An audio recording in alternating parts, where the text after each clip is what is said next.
Read O'Clock Story Time.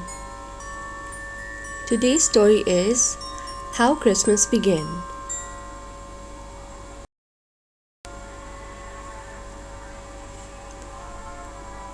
In a time before time began, some travelers embarked on a long journey. It was a moonlit night, and Old Man Winter had just brought the first snow of the season. The party left the enchanted forest at past yesterday and arrived at 1/4 till tomorrow. They all loved the cold and snow, as do the reindeer they brought with them. The place they settled in is called the North Pole by some.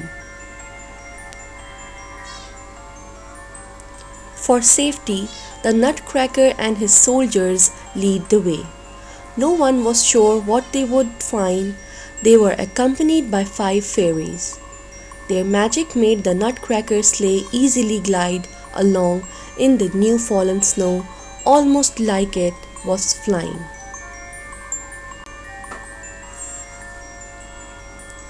Behind them were dozen elves in a large sleigh pulled by reindeer.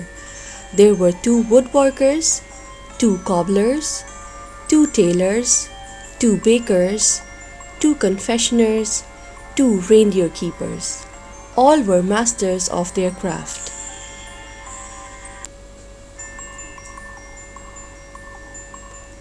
Other elves came along, also in sleighs pulled by reindeer. They were helpers for the craftsmen elves. Dashing through the snow in one reindeer, open sleighs, over the fields they went, laughing all the way. The bells on the reindeer rang and made their spirits light. It was so much fun. All the elves sang a sleighing song that night, Jingle Bells.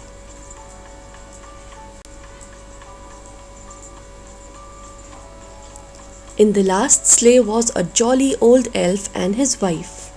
His name is Santa Claus, and he is a master of all the crafts. He is especially skilled at making toys. He was also the elf that all the others looked up to because he was kind and generous, as was his wife. His sleigh was pulled by 8 tiny reindeers. His dog, Fudge, sat in front of the sleigh. Upon arriving at the North Pole, the elves built houses for themselves and barns and carols for the reindeers. To light and warm their houses, the elves catch sunbeams. The sunbeams come through their windows, form a sun bead in jars on tables. As it becomes dark, the sun beads glow with a warm, soothing light. When it is time for bed, the elves cover them to make the rooms dark. A sun bead can glow for up to a week from 1 hour of sun.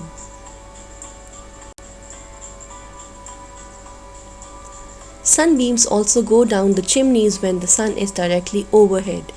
Each fireplace has a glass door that keeps the sunbeams from coming in the room. The sunbeams warm the elves' homes all year at the cold North Pole.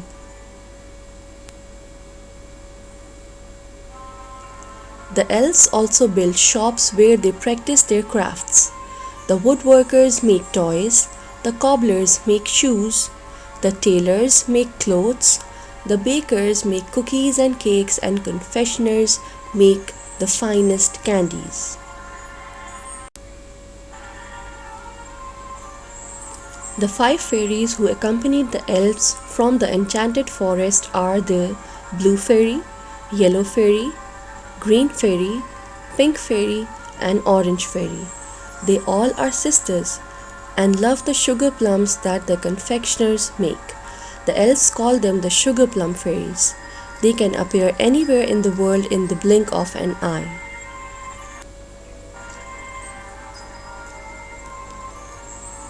One day, eons after arriving at the North Pole, the Green Fairy was in Turkey. She saw an old man with a white beard, wearing a long red gown. He was carrying a large red bag and would stop and give each child he met a gift. Some gifts were toys, other gifts were food for those who were very hungry.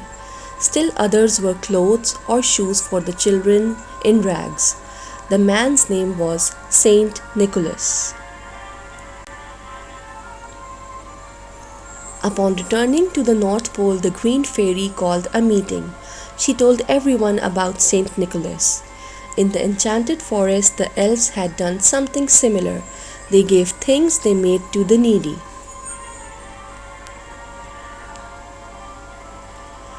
A tailor elf said, "We made clothes to help the woman who lives in a shoe with so many children. She doesn't know what to do." Mrs. Claus continued, "And I brought them food so they would have more to eat than bread without any broth before they went to bed." A woodworker elf told his story. "I made a puppet that looked like a boy for a poor old woodworker who wanted a son." The blue fairy continued, "And I made the puppet come alive. I told him if he behaved, I would turn him into a real boy. After some troubles, he straightened up and now he is a real boy. The wood carver is so happy as he is the boy." One baker elf said, "We made dog biscuits for the old Mother Hubbard. When she looked at her cupboard, she had none and her dog was so hungry." The other said, "We also gave a poor hungry dog a bag of biscuits.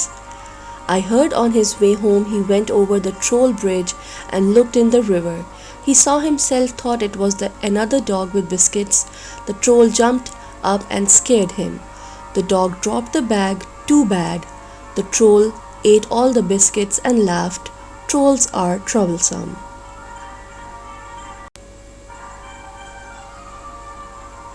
The elves decided they wanted to be like Saint Nicholas. They liked helping others when they lived in the enchanted forest.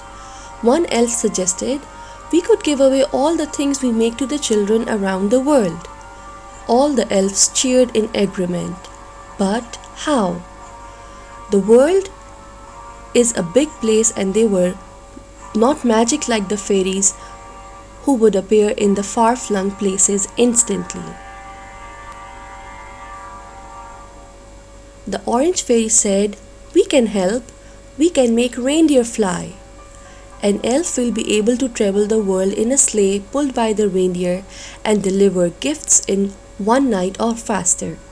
The elves thought this was a grand idea, but who would deliver the gifts? One elf said, "It should be Santa. He is the kindest and most generous of all." The elves cheered. Santa said, "Thank you. I would be honored to do this." Ho, ho, ho. The elves cheered once again. The pink fairy said, "And I will make you red clothes like Saint Nicholas, all trimmed in white." She waved her wand and Santa was now dressed in his red suit and hat. He laughed again.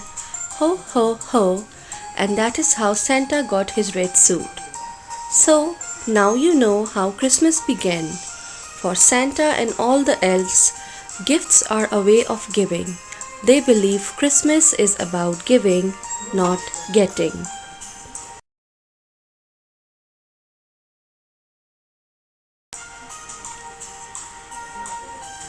The end. Don't forget to like the video and share it with your loved ones, your family and your friends. Do subscribe my channel for more upcoming videos. I'll see you soon. Till then, take very good care of yourself. Bye bye.